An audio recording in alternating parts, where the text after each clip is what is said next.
Kesaksian akhir abad. W.S. Rendra. Ratap tangis menerpa pintu kalbuku. Bau anyir darah mengganggu tidur malamku. Oh tikar tafakur, oh bau sungai Tohor yang kotor. Bagaimana aku akan bisa membaca keadaan ini? Di atas atap kesepian nalar pikiran yang digalaukan oleh lampu-lampu kota yang bertengkar dengan malam, aku menyerukan namamu. Wahai para leluhur Nusantara, oh Sanjaya, leluhur dari kebudayaan tanah. Oh Punawarman, leluhur dari kebudayaan air. Kedua wangsamu telah mampu mempersekutukan budaya tanah dan air. Oh Resi Kuturan, oh Resi Nirarta, empu-empu tampan yang penuh kedamaian. Telah kamu ajarkan tatanan hidup yang aneka dan sejahtera yang dijaga oleh Dewan Hukum Adat.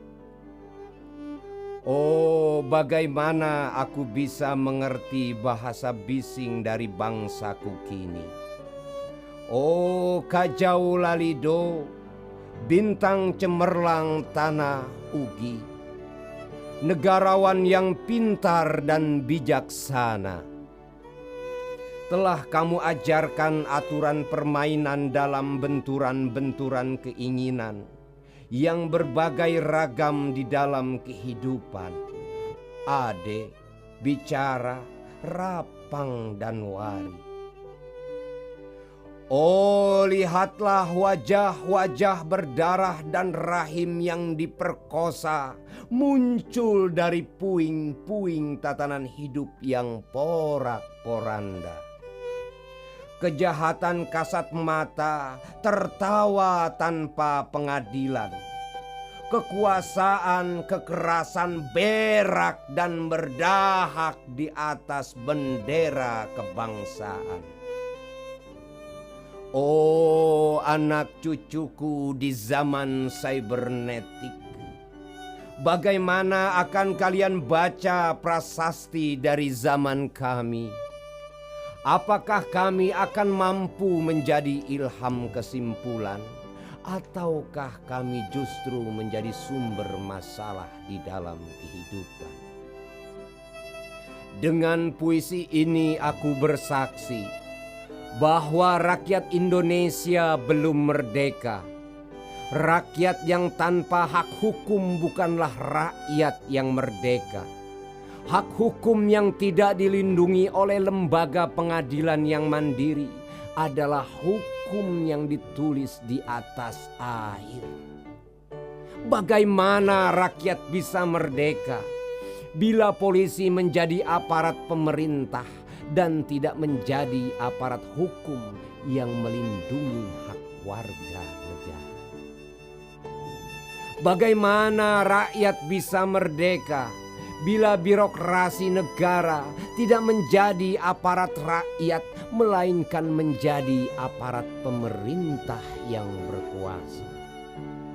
Bagaimana rakyat bisa merdeka bila hak pilih mereka dipasung, tidak boleh memilih secara langsung wakil-wakil mereka di Dewan Perwakilan, dan juga tidak boleh memilih secara langsung camat mereka, bupati, wali kota, gubernur, dan presiden mereka.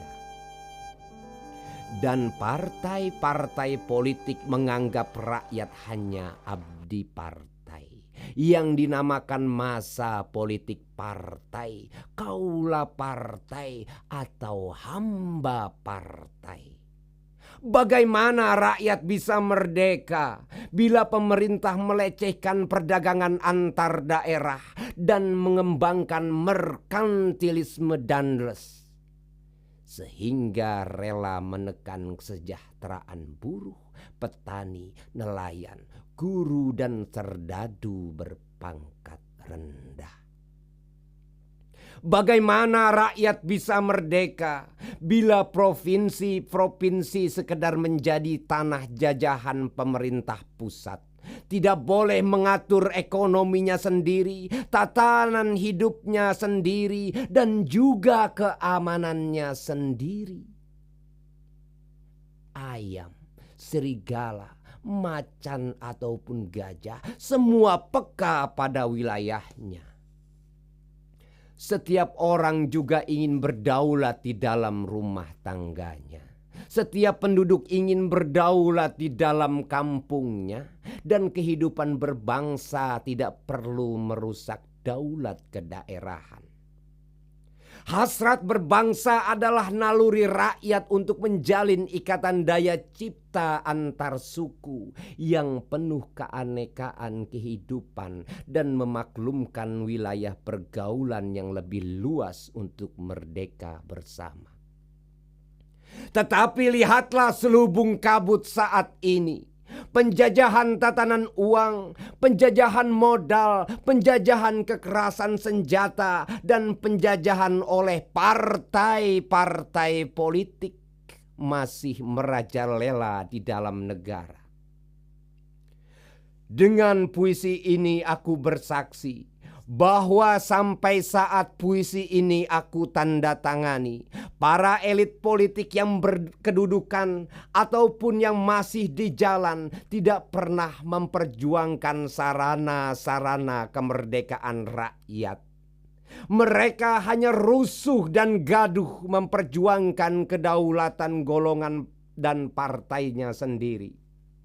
Mereka hanya bergulat untuk posisi sendiri. Mereka tidak peduli kepada posisi rakyat, tidak peduli pada posisi hukum, posisi polisi, ataupun posisi birokrasi.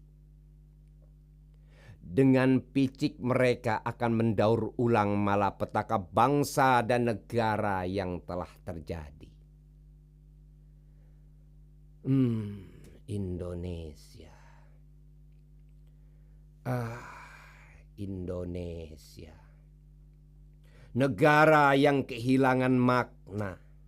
Rakyat sudah dirusak asas tatanan hidupnya, berarti sudah dirusak dasar peradabannya, dan akibatnya rusak pula kemanusiaannya. Maka sekarang negara tinggal menjadi peta. Itu pun peta yang lusuh dan hampir sobek pula. Pendangkalan kehidupan bangsa telah terjadi. Tata nilai rancu, dusta, pencurian, penjarahan, dan kekerasan halal. Manusia sekedar semak belukar yang gampang dikacau dan dibakar. Paket-paket pikiran murah dijajakan. Penalaran amarah yang salah mendorong rakyat terpecah belah.